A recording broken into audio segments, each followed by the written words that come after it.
pleased that you are all here today to help us celebrate diversity. We have a very full agenda ahead of us, and it's all geared to help us promote understanding and create a more welcoming and diverse campus. To start off, I'm going to welcome two guests who are going to help us celebrate a related event, the YWCA's Stand Against Racism. Following that, I'm going to ask President Joel Seligman and Provost Ralph Kuncl to come and add their own words of welcome and to introduce our keynote speaker, Dr. Daryl Smith. Let me start by asking our County Executive, Maggie Brooks, to come and take the podium to talk about the Stand Against Racism.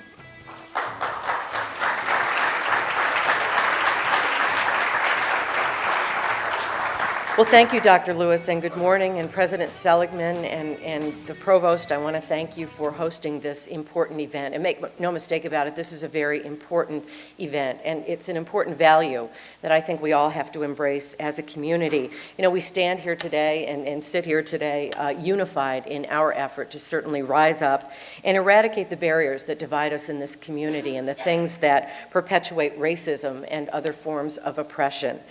Here in Monroe County, we are blessed to have organizations and partners and community leaders who fight for the basic human rights of others and who on a daily basis make it part of their mission to demand that individuals be treated with dignity and respect. One of those individuals is Jean Carroll from the YWCA. I've known Jean for a long time, and certainly it is part of her daily mission to stand up against racism.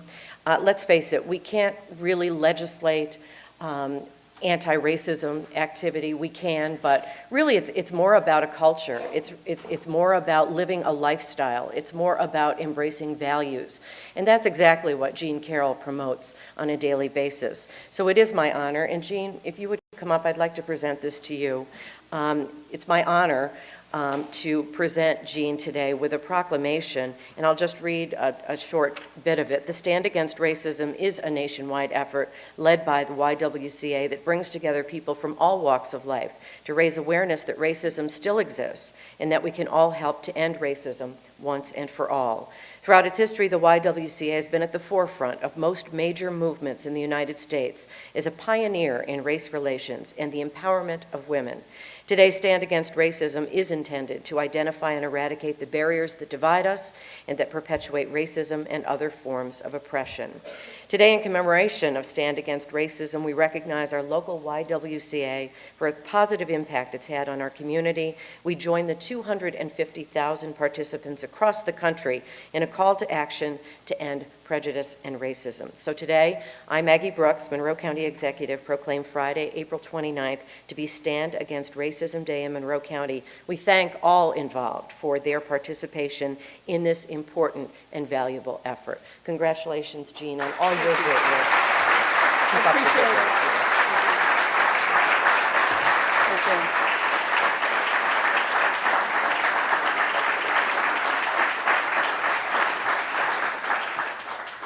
Thank you all so much for being here today, Friday, April 29th, 2011. Stand Against Racism Day in Monroe County, New York. Thanks to Maggie Brooks, our County Executive. I especially want to thank Joel Seligman for agreeing to have the University of Rochester become one of the first organizations to step forward and become a participating site in the YWCA's Stand Against Racism. Together with the team from the U of R, Stan Bird, Dr. Vivian Lewis, Maggie Cassie, Dr. Paul Burgett, the U of R is one of over 100 sites participating today. Large businesses, including Xerox and MVP Healthcare, religious institutions as diverse as First Genesis Baptist Church and Temple Beth David, community organizations including the Community Foundation, United Way, LDA Life and Learning Services, and then smaller entities like Nails by Renee and Girl Scout Troop number 416. Each, in their own way, take a stand to build awareness that although we have made a lot of progress on race, there is still much work to be done. It is because of you being here today, taking the risk to engage in a dialogue that is challenging and often unknown terrain, that I am inspired to continue to believe that we are creating together a stronger community. Thank you so much.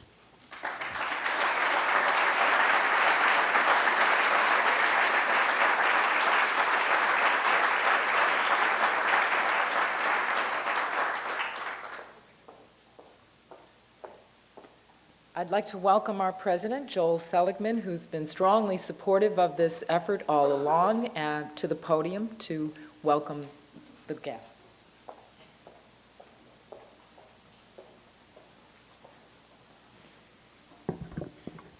And welcome is the appropriate term. This is a very, very important conference. It is now going to be an annual conference at the University of Rochester. It is a way for all of the schools in our broader community to talk to each other. And as you'll hear in Daryl Smith's keynote address, the challenge we face is not merely in our hearts to be right, to seek the right values. The challenges we face are how to make this operational. We are a room, we are a nation, indeed we are a world with people who are different in race, in religion, in national origin, in sexual orientation, obviously in gender. And these differences need to be harmonized. We need to find ways to be mutually tolerant and appreciative of each other. And we do so in an academic setting in one of the world's great intellectual hotbeds. This is an institution that is 24/7. It is an institution which is often on the cutting edge of research where new findings move in nanoseconds across the globe.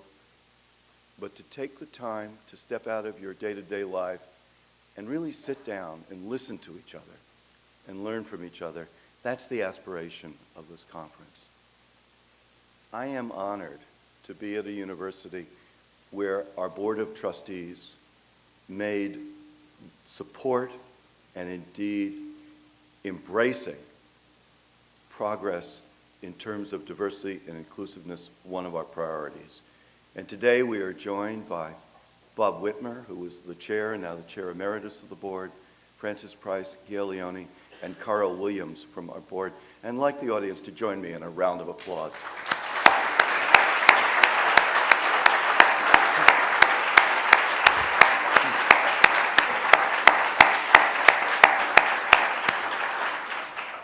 We have had great leadership across the board in every academic division, as we call our schools, in so many other programs. But I particularly want to salute our Provost, Ralph Kuncl. I want to salute Vivian Lewis, Maggie Cassie, and the others who organized the conference today. It is a conference different in kind than the one you attended last year. This one has 18 workshops, and trust me, anyone who can organize 18 workshops can go on to the ultimate aspiration and get control of the weather. Let's have a big round of applause.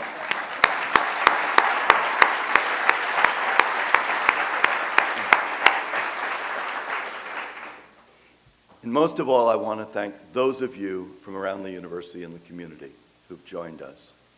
I think Jean Carroll set the frame of this conference well. In the broadest historical view, this country has made extraordinary progress from a constitution which implicitly recognized slavery, did not enfranchise women, treated Native Americans as subject people, to a 14th Amendment which created the concept of equal protection, but we only saw it truly actualized with the Brown decision during the 1950s.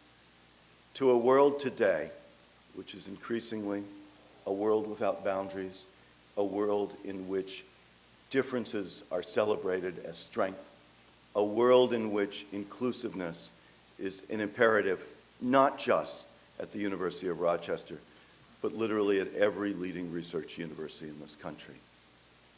Our vision is clear. We seek to be a great research university which celebrates individuals as individuals.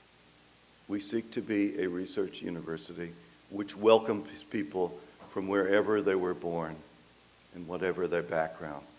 We seek to be a research university which will have as its compatriots not only great research universities in upstate New York or throughout the United States, but in countries and cities as disparate as Mumbai and Shanghai and Accra and Buenos Aires. The world of knowledge is the world we ultimately celebrate. It knows no race, it knows no gender, it knows no sexual orientation, it knows no national origin. It celebrates terrific people, like the people who are committed in this room to progress in terms of diversity and inclusiveness. In that spirit, I welcome you to what will now be our annual conference on diversity, and I thank again those who organized it. It is also my pleasure at this point to welcome to the podium our Provost, Ralph Kuncl. Ralph has made this a fundamental commitment in his office. He works very, very closely with Vivian Lewis and other leadership in terms of our diversity initiatives, and he will also introduce our keynote speaker, Daryl Smith. Thank you very much.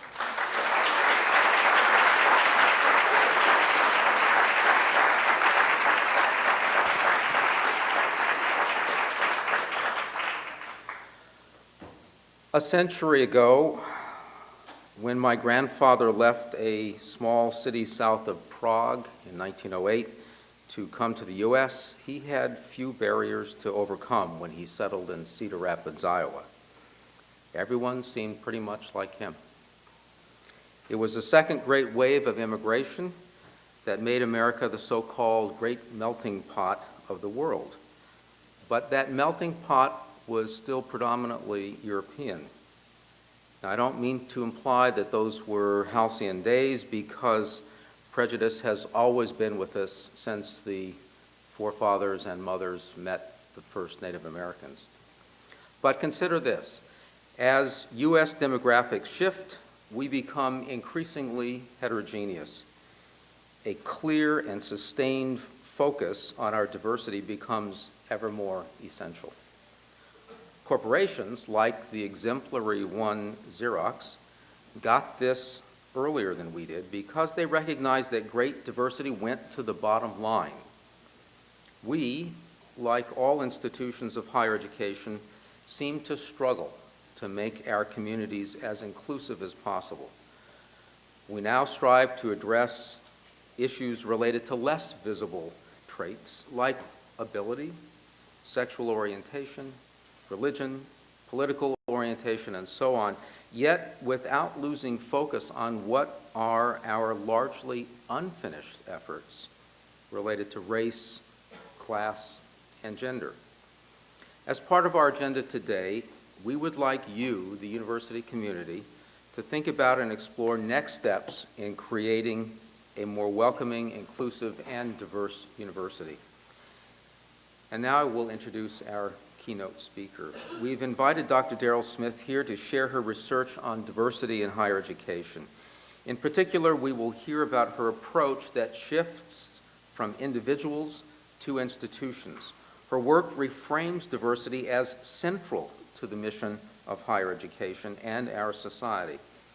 Dr. Smith also postulates that although diversifying an institution requires change, this change must be in the service of the institution and will increase both institutional capacity and excellence. In other words, it goes to our bottom line. Dr. Smith is a professor of education and psychology at the Claremont Graduate University.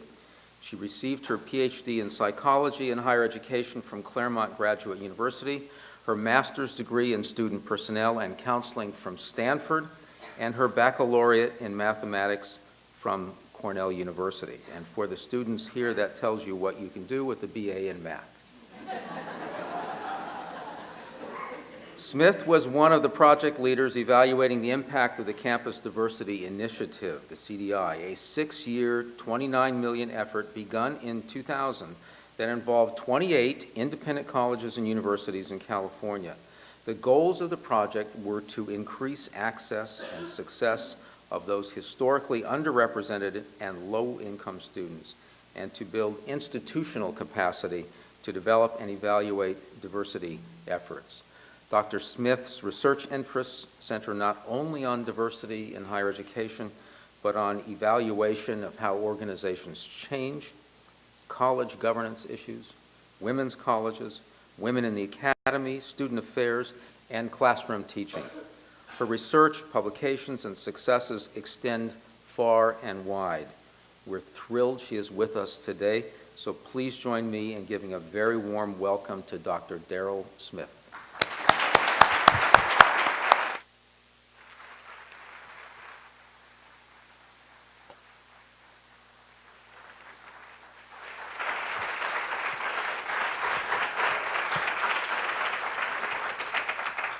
Good morning, everybody. This was quite an introduction. I can't imagine a more perfect introduction to what I'm going to say today. And in fact, there were a lot of themes already in our first 5 minutes that just lay the foundation for what I want to emphasize for you. Is the mic doing all right? I was struck by the title of the conference, Why Diversity? And I hope that by the end of my talk, the question will be less about why and more about how. And that, I think, is the next phase of your work together. And you can see that in my title, Excellence, the Diversity Imperative. And that is where we are, and I'll talk about that in more depth in a minute. Let me set the context. And in a way, your president and provost and your commemoration of a stand against racism today have already set the context. But let me do this anyhow.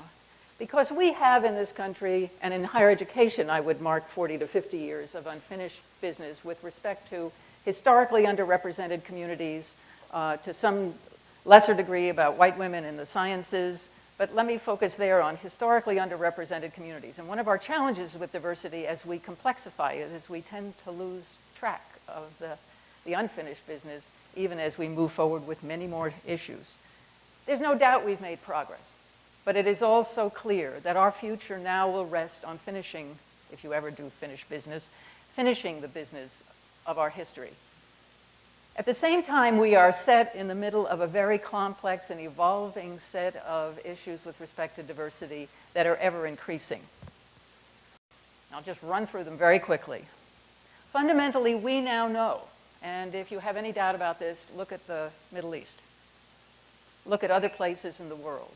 That the health and well-being of societies is going to be resting on the degrees to which different communities and societies actually feel they have a future in their society. That equities, and in different parts of the world, the definition of salient identities varies. But the fact is that the health and well-being of societies around the world will rest on the degree to which people feel they have a future in their society, have a place in their society, and where there's the potential for equity. We know, and any of you from the medical community here, I assume there are some, that the medical community has placed as one of their emerging priorities, not about diversity, but about health care in this country. The health care disparities, the social and behavioral components of health is now rising to a strategic imperative in the health community in this country. We have educational disparities that we have had forever. But the consequence of those educational disparities through all levels of education, including higher education, are now going to affect the future of our society. California, one of the most diverse states in this country, has now understood that we will not have the workforce we need because the educational level of our people in California is not rising to the level in a knowledge society that we require to be a thriving state, which means we're going to import. So we are not building our domestic capacity, and we now know that education is one of the critical policy levers in that issue. Immigration, the Provost mentioned an earlier wave of immigration. We are now, having gone through one of the most major immigration changes and patterns with all of its controversy in our country, and it's fundamentally altered even the complexity within historically underrepresented communities in ways that we need to engage. Growing equity issues of all kinds. You've been engaged with this month, saw the sign outside about gay marriage, disability access. There are just growing numbers of communities who are saying equity is important. And in fact, the Stand Against Racism, what's so powerful about that language is it's a statement that centers racism, this historic issue for our country, and it links it to other forms of discrimination. And you can't help but think of Martin Luther King and his ability to connect oppression of all kinds. So growing equity issues. We have been very troubled in this country of dealing with histories of violence and injustice. And part of the challenge of having difficult dialogues, it's wonderful to say, let's talk. But the fact is we don't have much capacity in ourselves to talk. And I'll say something about this for faculty and institutional leaders. When we're in a classroom of diverse groups of folks, let me tell you that most of the people I know don't want to bring up the topic of race. Nervousness rises. How many of us have really been trained to deal with the complexities of diversity and to have the difficult dialogues so that we really are talking to one another? Most of us have not. In fact, few of us have lived in the kind of diverse society we're now living in today. It's not a black-white world. It's a complex world. I live in Los Angeles. We can't count on the fact that Latinos and African Americans can talk to each other. This is a powerful thing that is not easy to do. If you want to look at failure, look around the world. There are not many examples of nations and communities that have built the capacity to have difficult dialogues. And dealing with history is a very important element of that. South Africa is probably our best model for how to think about dealing with history in a way that allows communities to move forward. And Mandela is probably one of the great and wisest men when it comes to thinking about that. So in this country, we just don't want to talk about it. Slavery was then, this is now, get over it. Well, you cannot.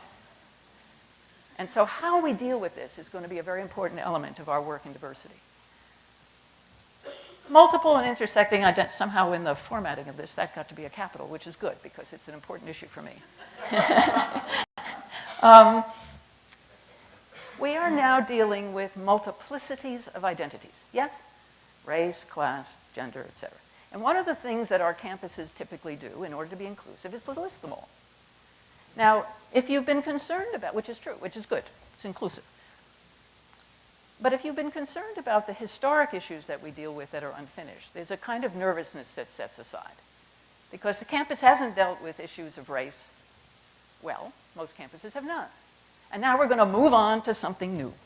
I was just on a campus in the Midwest, and there had been some hate incidents with respect to gay students. So this campus was finally dealing with issues of sexual orientation on their campus, which was good. But there was this sense of tension that said, now we're moving on, and we haven't even finished that. So I think the issue of dealing with diversity as multiple, and of course the reality is these are all intersecting. Individuals have multiple identities, so your race, class, gender, religion, etc., are all intersecting. This is a very complex phenomenon to deal with. And one of the opportunities for an academic community is to help us all figure out how multiplicities and intersectionalities work so that we can all move forward. We've got issues of historic issues with indigenous communities that are now organizing in a very powerful way for, around the world actually, for sovereignty, for visibility, for history, for language. I can't ever come to upstate New York without thinking about the history of indigenous communities in this part of the country and the fact that, I'm a Cornellian and I kept thinking, why is there so little visibility, right? So one of the ways in which we think about being good neighbors is who are our neighbors and to what degree do we have partnerships together? Religious and cultural practices. Of course, after 9/11, one of the ways in which we found our capacity lacking is most of us knew nothing about Islam. Yes? Here we had this major event, and we had no capacity to help ourselves, let alone our students, engage the questions of Islam. And that deficit in capacity, that's great. That deficit in capacity, can I have that ringer? That deficit in capacity is still haunting us.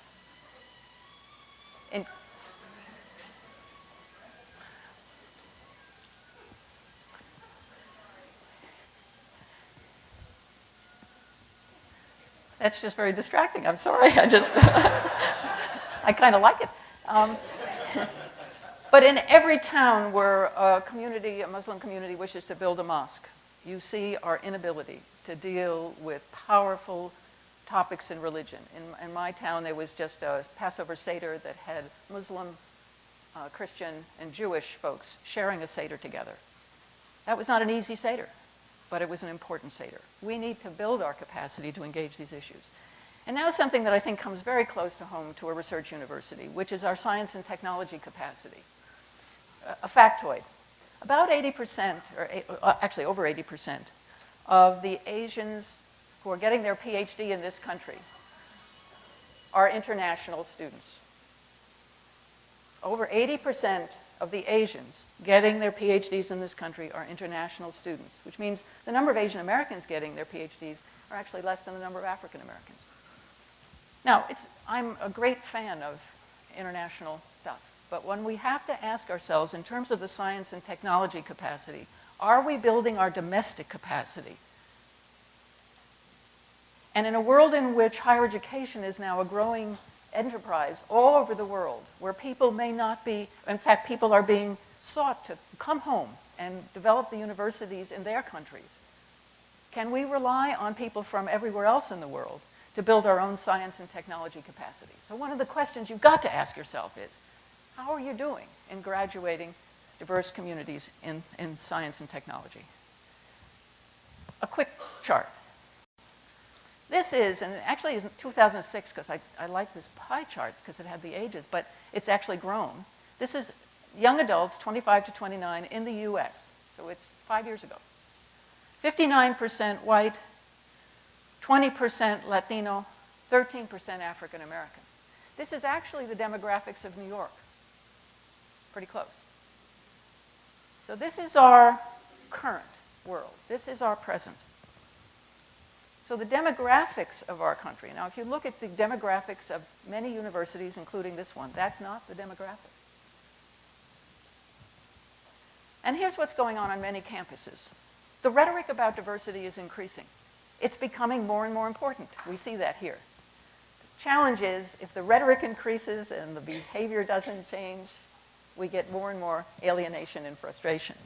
But the rhetoric about diversity is increasing because it is becoming an imperative for our country. The list of diversity identities is growing, as I've mentioned. Inevitably, our traditional way of dealing with diversity is we have projects and programs that are growing, right? So we have an issue, we have an identity, we have a concern, and we create a program. Unfortunately, that's usually on the backs of the same few people who have been doing this work for 40 or 50 years, because it is not the case that our human capacity is growing. Now, on many campuses around the country, the undergraduate student diversity is growing because of the changing demographics. I'm not sure that's true here. But on many campuses, the undergraduate student diversity is growing, but the human capacity is not necessarily growing. The leadership on this is traditionally coming from those in diversity roles, and which is why it's so important, and you should not underestimate the presence of your president and provost here today. This is a really important indication from them that this is about the University of Rochester and not just about diversity. And one of the things I often do when I come to spend time on a campus is to read old reports. And what I can tell you in most places is that the conversations, the task forces, the committee reports could be 50 years old. Just change the date at the top, and here are the recommendations. And then there are competing views of whether progress is being made. So, of course, if I'm a leader, and I will anoint any of you a college president or a provost, and I would guarantee you, regardless of how frustrated you might be about change or not change with respect to diversity, you would get up and talk about progress, because leaders have to. Now, if you're an activist on a campus or concerned about diversity from a diversity lens, you would see all the things that haven't been done, that we haven't made progress. You know, we look at faculty hiring, right? So we get these competing views. And what usually happens on campuses is, you know, you keep having this, after a while it just gets much more fun to build that new building. This is not fun. It's important, but it's not necessarily gratifying. I'm marking progress and someone's going, no. So this is something that I've struggled with, and that's part of why I'm going to share with you what I think is important to do. Most diversity efforts on most campuses today are parallel and not part of core functions. So if you look at a catalog statement, strategic plans, accreditation plan, program review plans, unit plans in departments, you will often see diversity not there. Maybe a little sentence somewhere, but not core. In fact, I was at a campus where the president was just fabulous about diversity. He'd given a speech, and I heard the speech, and it was inspiring. And I asked on that campus, can I read your strategic plan? Not the diversity plan, the strategic plan. And there was no mention of diversity. I think it said something like, we need more money for financial aid. So I met with him, and I said, if I were on your campus, and I heard your speech, and was inspired by your speech, and read your plan, I would be so angry. I would be so distrustful that you really meant anything I thought you really meant in your speech. And he looked at me. This was a Jesuit institution. He was a priest, and he wasn't used to being talked to that way, I think. And he said, what do you mean? He was very, and this strategic plan was going to the board in 5 days. I said, I'm reading what you think is the agenda for this university in the next 5 years, and I don't see diversity anywhere. And then he stopped and he went, oh. Because it turned out he was having a meeting that afternoon with the Black Faculty Association, who were very upset about the strategic plan, and particularly upset because they just heard his talk. So this issue about the intersection of mission and essential purpose and diversity is critical as we go forward. We know that these diversity efforts are often mobilized after a crisis. We know that these difficult dialogues are difficult. We're going to have to build our capacity to have them. We don't just walk in a room of diverse groups of people and have lovely conversations. It doesn't happen unless we just don't talk about diversity. And what I often find is that task forces and committees are kind of overloaded because it's about projects and programs, not about strategic directions. And now, internationalization initiatives. And please understand me. I think that the global connections around the world, and actually the global connections with respect to diversity issues, is quite powerful. I had a Fulbright, was honored to have a Fulbright scholar position in South Africa a year ago in a formerly Afrikaans university in South Africa. These are important issues, and they cross the world. So they're not unique to us. But what's happening now is, it's amazing to me how we make inches or quarter inches of progress on diversity. I mean, you'll forgive me if I'm being candid, because this is what I see around the country. And then I arrive on a campus. We've been through an economic downturn, have we not? Are we struggling with budgets? Have we not? And campuses are still building campuses overseas. It's amazing how we get the job done. And we think that because it's international, it's diversity, which of course, it's one of the things that add diversity, no question. But it's not the same as these issues we've been addressing. And so as a result, what people see and we see is when a campus really wants to get something done, even something as difficult as doing something around the world, we can do it. We know how to do it. But on this one, maybe not. So the next generation of this work, and that's really what I'm going to focus on, has to be reframed. And it has to be reframed, in my judgment, as building institutional capacity for a pluralistic society. And because I happen to now care more about democracy than I ever did, having spent time in South Africa, building institutional capacity for a democratic society that works. So we've got to reframe the paradigm. We've got to think about the credibility, the viability, and the capacity building for a pluralistic society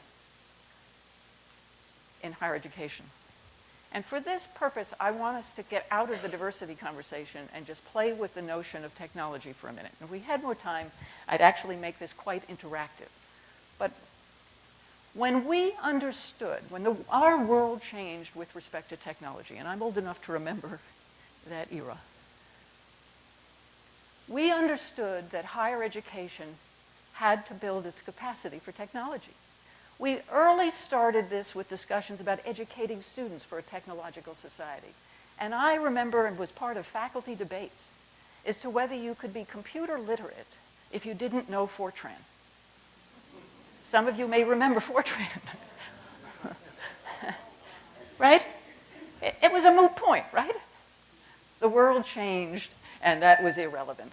But quickly we understood that this was no longer just about educating students for a technological society. This was about building institutional capacity. And we often were failing at those in that time, and we still do. We're building the plane while we're flying it. There was no expertise around the table. There was no sense of where can we get the capacity? We need capacity. This is a whole new world, and nobody within the university, except maybe the computer scientists, knew what it was about. It required constant change, right? We never said, we don't still say with technology, when is enough enough? Have you ever heard that about diversity? When is enough enough? When are we going to be done? Technology, we know we're never going to be done because it's a constantly evolving, changing thing. Right? We changed all manner of things as a result of understanding we needed to build technology capacity in our universities. Can you just shout out a little bit the kinds of things that have changed in the university as a function of understanding that we live in a technologically sophisticated world? What changed? Online grading. So it's changed curriculum, pedagogy, the tools. What else? The library. Now here's an interesting thing about technology. At each phase, and by the way, when we understood technology was an imperative, we didn't wait for everybody to get along, to get with it, right? The world was changing, and you were either going to get with it or not, right? We didn't wait. But we were also, any kind of dramatic change like this also has a kind of fear factor. And when technology came in, there was a sense that the heart and soul of the academic world would die. And part of that was manifest the notion that libraries would die. Books would die, right? We were going to shut down libraries because, of course, we were going to live in some cyber world. What's happened in the last number of years? I don't know about here, but every campus I've been on has spent millions of dollars to renovate the new information, library, community space. I mean, the libraries are becoming the most vital place on campuses that deal with both the technology, but guess what? Collections. So some of our projections of fear were misplaced. Now, we also know there have been some negative consequences of technology. We've got privacy issues all over the place, right? So part of the issue with technology is we have to say, under what conditions does it work well? When is distance learning appropriate? When is it not, et cetera? Wireless. We've built buildings fundamentally differently as a function of technology. You wouldn't expect this place to have wireless, not to have wireless. Are you getting my drift? When we understood that technology was a part of our world and an imperative in that world, we sought to build our capacity as institutions, and it has produced dramatic change in hiring. You know, I think about the arts and the degree to which people who do computer stuff and in the arts changes who we hire. Our partnerships with industry changed. We understood that those industry connections in science and technology were healthy and good. That was not something true of traditional academia before that. So here's what I want you to do, to think very much. Whenever you're having a conversation about diversity, ask yourself, is this what we would have thought about or how we would have understood it if we were thinking about technology? Are we thinking of it as optional? Hard and slow, and we'll get to it after we've built the building and built the foreign campus, or are we thinking about it as technology? I was on a campus. African-American students on this campus, 10% graduation rates. And they had a lovely diversity plan, a lot of diversity programs, all lovely. I came to this campus and I was just, why are people not jumping up and down about this? This is urgent. 10%. You might as well say, don't come.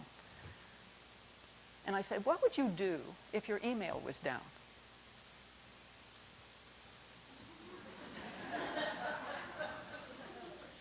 Or your Facebook was down, or whatever it was down, right? What would we do? And how long would we tolerate that? Minutes, maybe an hour, right? I mean, if we were cut off from the outside world, this would not, we'd all be focused on that. And you'd be aware of it the minute you walked on the campus. To me, the graduation rate that I saw on this campus deserved that kind of intentionality and concern. And I can tell you, it did not have it. So that is the difference when we think about technology as an imperative, not a choice. No excuses, please. That's the other thing we do. When we've gone through many finances, but even in this most difficult financial time, I know campuses are allocating money for technology. Maybe not as much as before. Why is that? Because it's an imperative, and we have to keep up with it. We need the new web thing, or the new Facebook, or the Twitter, or Tweeter accounts. We need to hire people who are going to be active on your social networks, because your image is being communicated. This is an imperative. It's not optional. If your advancement person came to you and said, you know, it's a terrible financial time, I can't raise any money, what would happen to that finance person, advancement person? They'd be gone. But not with diversity. We have reasons and excuses. It's K-12. It's this. It's that. It's dual career. It's we're in upstate New York. Nobody wants to come, etc. So just be conscious of myths and reasons and excuses. This is a very dominant theme at Cornell, I should tell you. So we've got to move to the next level. And I'm going to give you the kind of core principles of that. One is to understand why diversity is or is not part of your mission. Why is it core to what you do? If it's not, then you'll have lovely programs on the side and be pleasant, and we'll showcase nice programs. But if it's central to your mission, then it's something that must be enacted. It's got to be part of core indicators of success, not parallel. If you say, how are we doing on diversity, there are some core indicators that you will want to say, we're doing well over here, not so well over here, and that's fine. None of this is, we're not doing something that everybody else has already done. We're creating this as we go forward.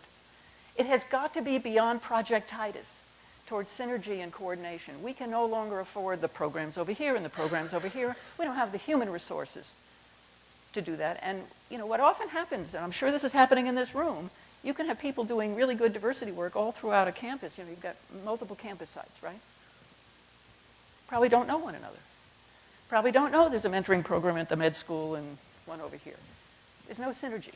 So it gives us an opportunity to think not projects and programs, but how do we make this matter? We need to monitor progress. And I did not think I was going to be as passionate about this issue of monitoring progress and metrics as I've become. But what I have realized as I've studied institutional change on campuses with respect to diversity, you can look in the corporate sector, is the question of how do we know we're making progress is a very important one, because this is a complex issue. It's a long-term issue. We need to be able to mark progress. And we need to be able to say, we are making progress over here. So a leader can say, yay, we're making progress over here. And we're not making progress over here. And let's work on it. Otherwise, we get this kind of parallel conversation. How do you know you're making progress? And progress does not mean a list of programs. Lovely events, as lovely events are. And we must think of diversity as inclusive and differentiated. And this is the way I've come to terms with this notion of the laundry list versus picking one. We cannot pick one. It is about race, class, gender, sexual orientation, ability. But they're different as well. They have different locations in the diversity conversation. And we are academic communities. We can deal with complexity and multiplicity. We can juggle more than one thing at a time.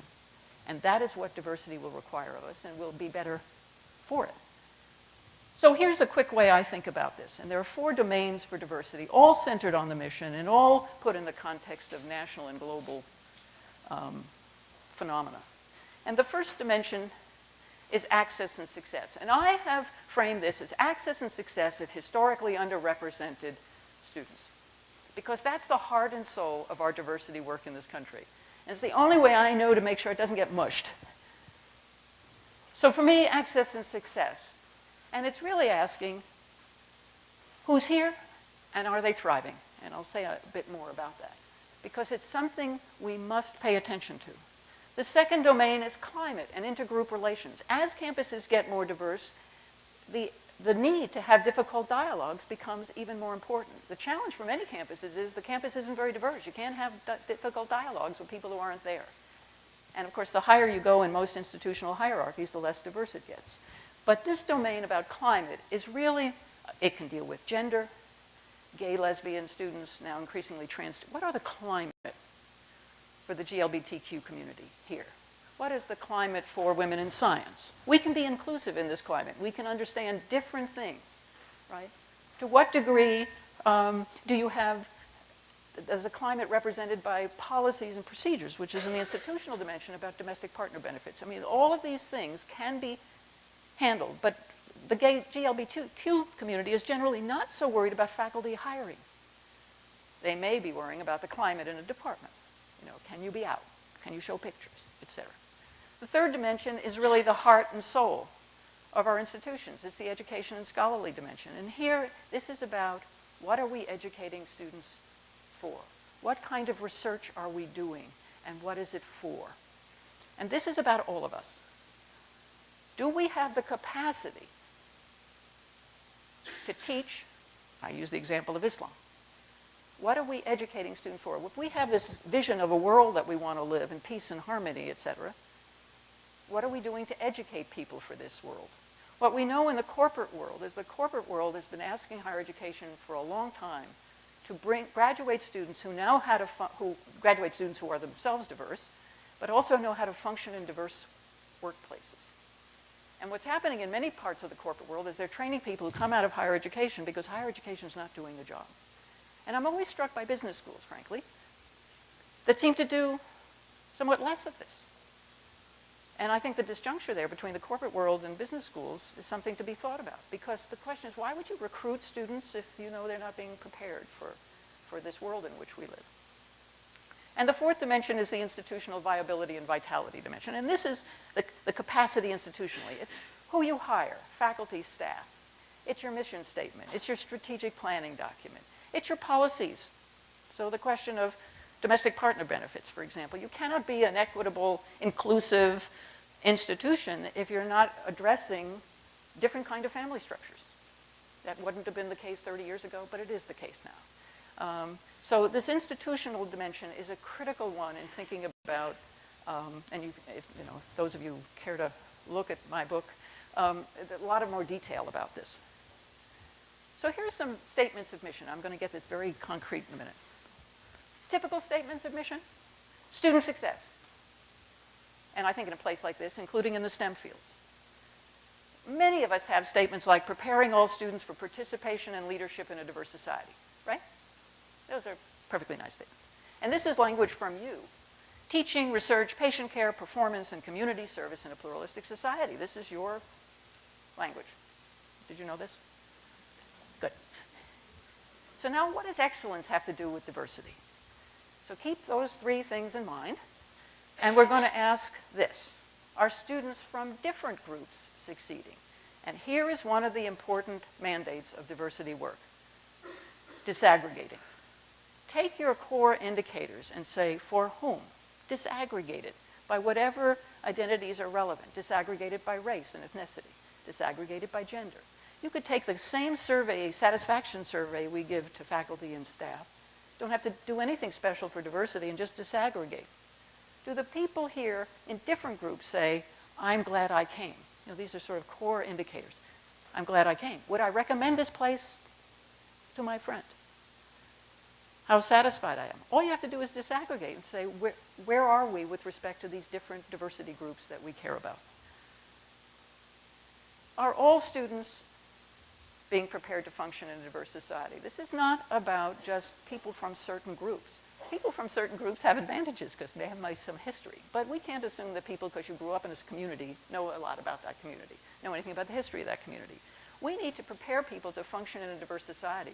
which means functioning with people on conversations like inequity, for example. One of the problems we have is we'll have students who want to be kind of colorblind, and they say, get over slavery, and we can all get our way. And you'll have students from, for example, poor communities are saying, what part of poverty don't you get? How do we have those conversations? And how attractive is the institution to diverse groups? So if I were to go to a tribal community near Cornell, for example, what's Cornell's reputation in that community? These are very important things as we think about excellence and diversity. Are faculty and staff from different groups succeeding and thriving? I read your listening tour report, did a little calculation. It looks like you have a turnover issue. So how is it for people? And of course, one of the challenges when numbers are so few, it's very difficult. I mean, it is very difficult to be one of a very few in a community like this. So the question of what you do about that is a real challenge. But the fact is, you want to ask, are people succeeding and thriving here? Or are they just waiting to get out? How robust are the relationships with diverse communities? And I don't just mean rhetoric. I mean, how robust are they? How robust is the university? And all across the country, some of the most elite universities are finally paying attention to their neighborhoods. And they can do it paternalistically, the way they might have done one day in the past. But now increasingly people are saying, how do we become partners in our community? And USC in California is a good example of someplace that's really struggled to try to figure out how to be a good partner in South Central. And what is the institution's research and teaching capacity to address the issues of the day? How do we talk about structural inequity? How do we, even when we send students abroad, are we sending them abroad to understand issues of privilege? When we have immigrants, international students, most of them coming from very privileged backgrounds, are we teaching them about privilege and inequities in their own cultural context? So but you need research, and this is expertise. This isn't just things you pick up by reading the New York Times. What is our capacity to address these issues? Healthcare is a perfect example with cultural competency. Actually, cultural competency is a very complex thing if you take multiplicity and intersectionality of identities. It's not about, well, if it's a Latino, you do this. This is nonsense. That's stereotyping.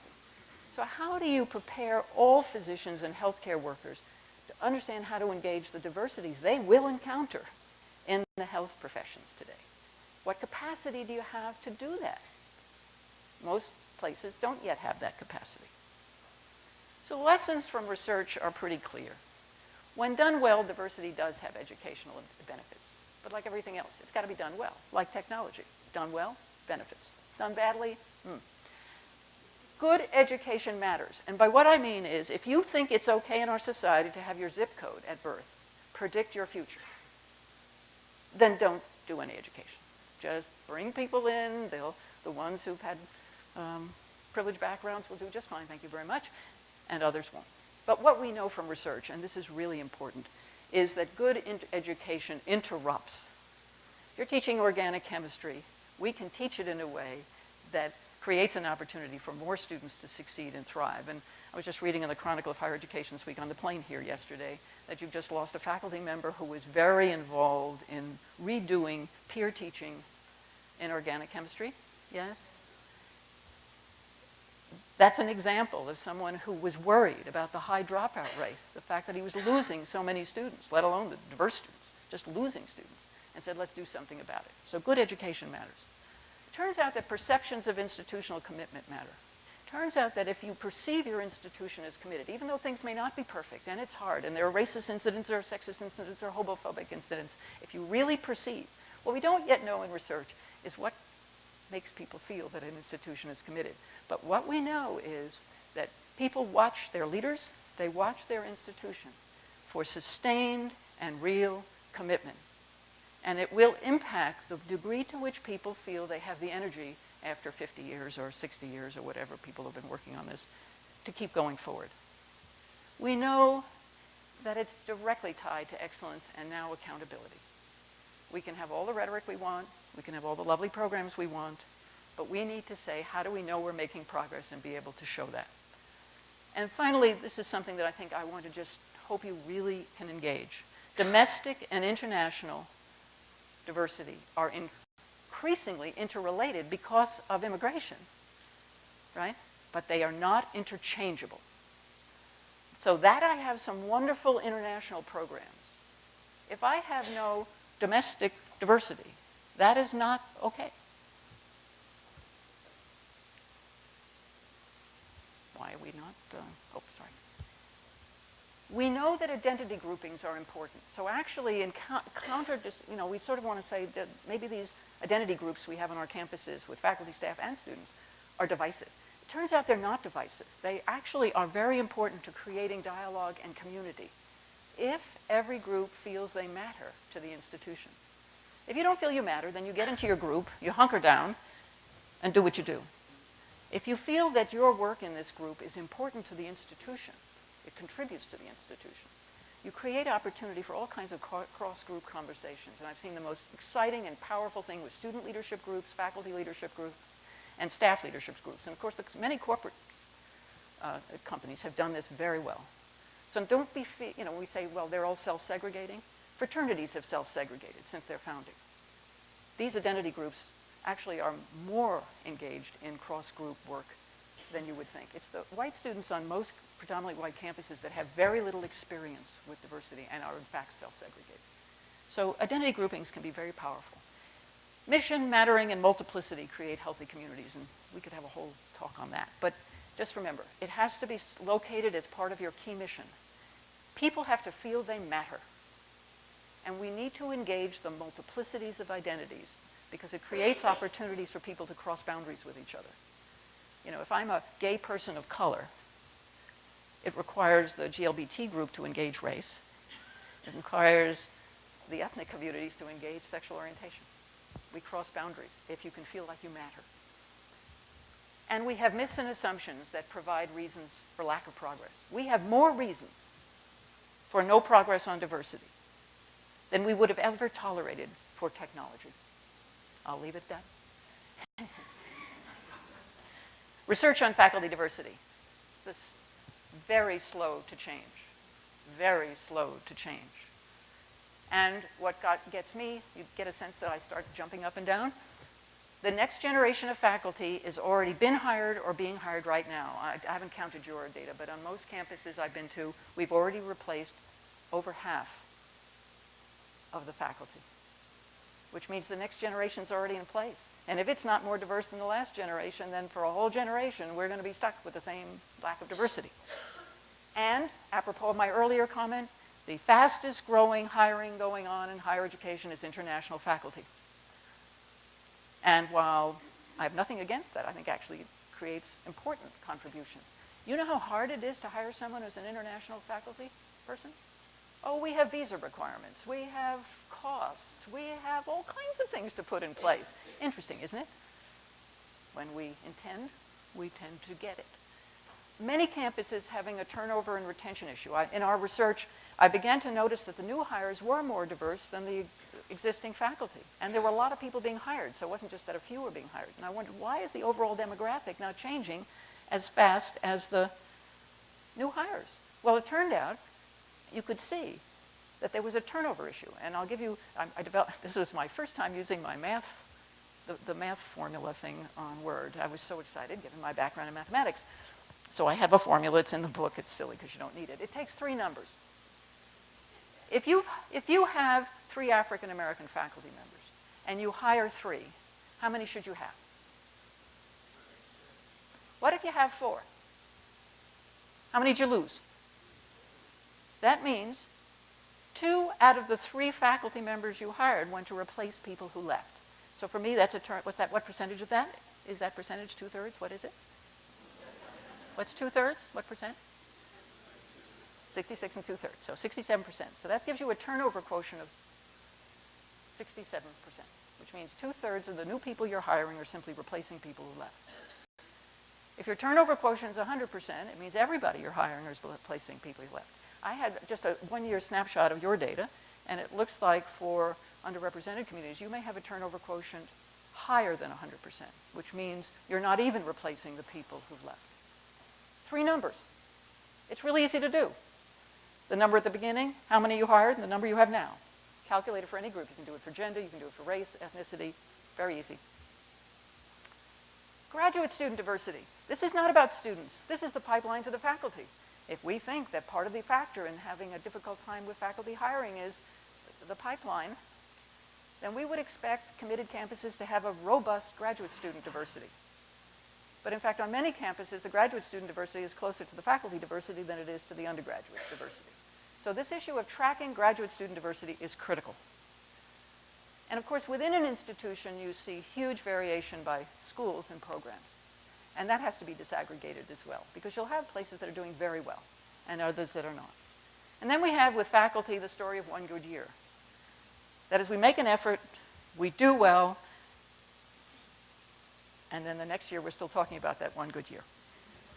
And this process of faculty hiring is about identifying talent. So let us not make any mistakes here. This is about identifying talent. But what we know in higher education, if we do the usual, we put an ad, we do it, we receive our thing, we regret that it's not more diverse, we will get the usual. My favorite example of this, Peter Drucker was at my place. You all know Peter Drucker, the father of modern management. When we wanted Peter Drucker, we didn't want him to be 1 million or 1,000 people. We wanted Peter Drucker. We went to get Peter Drucker. So part of this issue of hiring is about identifying talent and making your place attractive. So just a couple of things I observed in reading the material I read. Very slow growth in underrepresented minority faculty, 2.6% to 3.2. I think the 1 year of new hiring data I looked at actually showed that your new hires were better. But again, you've got a turnover issue, which means if it's so hard to hire people, you don't want to lose them. So your turnover does appear to be an issue. This is your overall graduate student diversity. It's about 6%, but when I looked at, for example, arts and sciences, it was not nearly that much. So I didn't do an in-depth study of your data.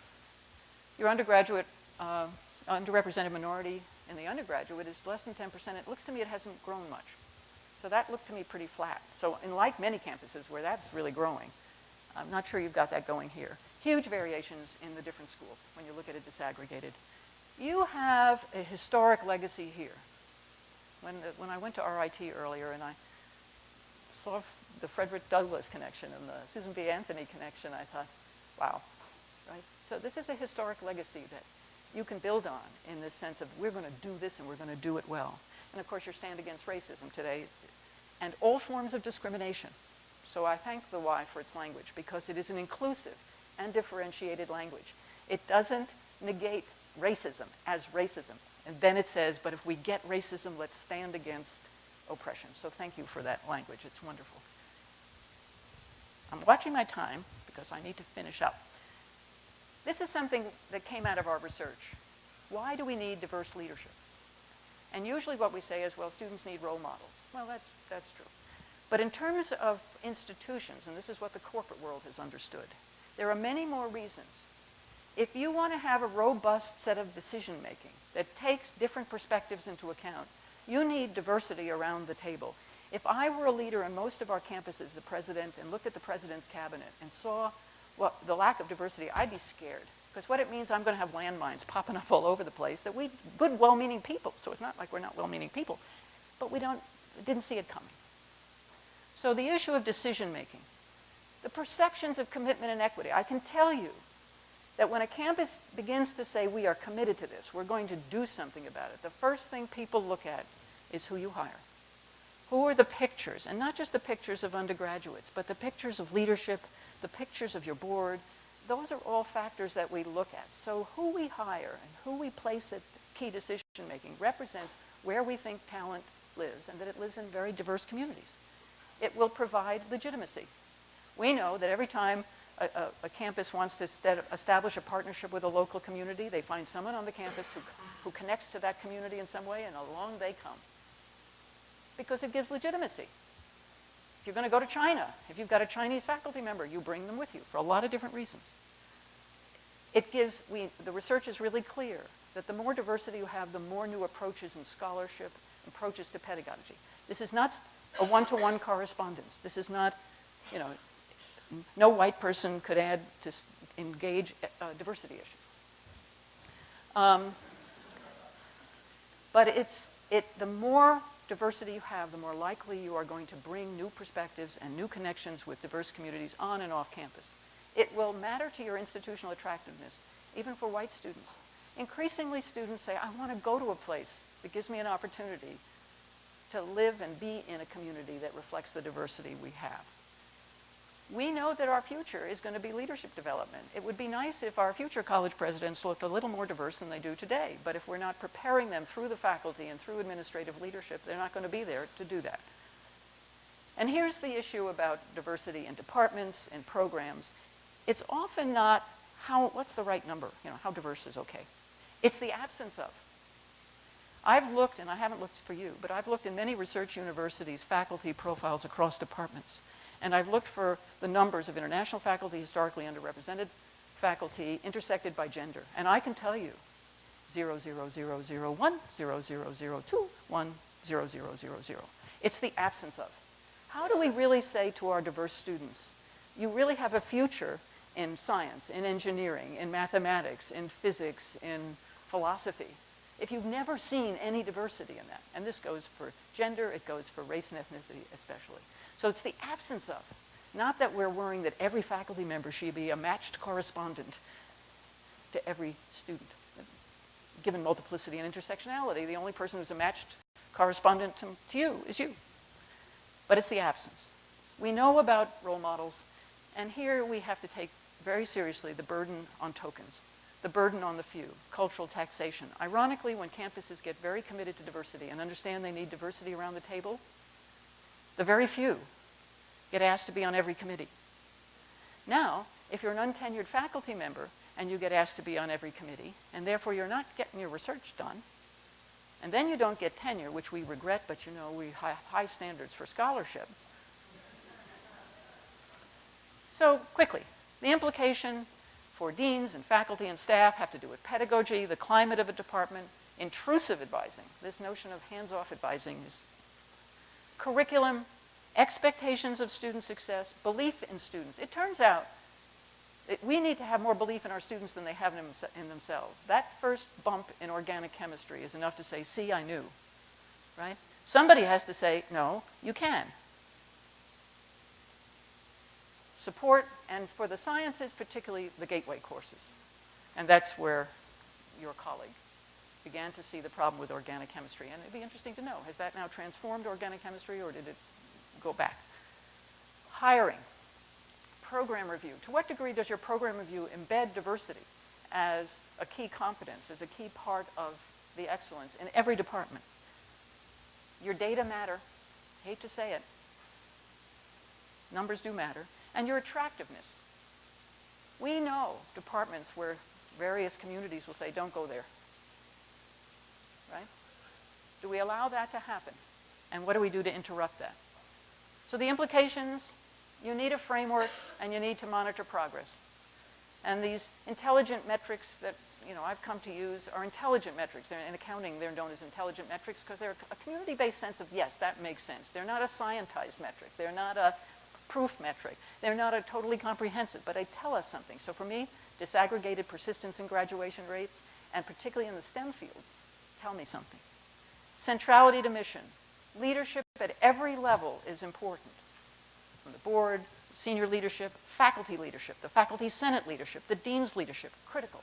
Intentionality. We either intend to make progress or we will just tread water. And it must be inclusive and differentiated. People should not feel that because we're dealing with racism, that doesn't mean we can't deal with the sign outside about gay marriage. However you want to deal with it, we can handle that. What makes you attractive? That you're successful with students, faculty, and staff from diverse backgrounds. And we can know whether we are or not, or to what degree we are. It's inclusive. You're doing interesting work that makes a difference. I think that is what you claim to want to do. And diversity is a powerful opportunity to make a real difference. And in the health professions, this is absolutely critical, right? To make a difference dealing with health disparities, health inequalities, et cetera. That you have a good reputation. If I said, so, it's like to be there, and would you recommend that I take this job? You want people to say, yes. Probably given the reality of most of our institutions across the country, somebody could say to you, well, it's not easy. Well, when dealing with race, easy. It's not easy, but it's a good place. They're committed to making progress. And what we know in the scholarly areas is the most current things in our scholarly areas engage diversity. And in the sciences, we're dealing either with, in biology, for example, we're dealing with a lot of issues dealing with gender identity, sexual orientation, gender. I mean, these are very complex concepts today. But also in the sciences, say in physics, I'm not talking about ethnomathematics. We're talking about pedagogy and student success and hiring and graduate students that we produce. And the urgency is increasing. The country is calling for accountability in higher education about graduation rates and student success. Our campuses need to be part of this, and part of the effort here is to really begin to hold ourselves accountable for creating an environment where people can thrive and people from different groups can thrive. It's really critical now for the future of our society. 50 years ago, I'm not sure we would have said that it was necessary for our future. I think everybody agrees. It's not a politically ideological statement. This is necessary for the future of our society. It also speaks to our credibility in the world. We talk about a pluralistic democracy. Do we represent that democracy? When soldiers came, part of the reason Truman got involved in the Truman Commission and the GI Bill, et cetera, is when African American and Latino soldiers came back after World War II, and they went back into segregated environments. The world noticed. They'd gone off fighting for democracy and came back. That produced real change in our country. We've got increasing frustration because we've been talking about this for so long. So the shift in a paradigm to make it core to the institution and not just in service to communities is critical here, because the burnout factor is real. The cynicism factor is real. And now with our budget and resource challenges, we're making hard choices. If diversity is not central to our mission, I can tell you that even with all the budget stuff most campuses are dealing with, we're still replacing the computers. Thank you very much.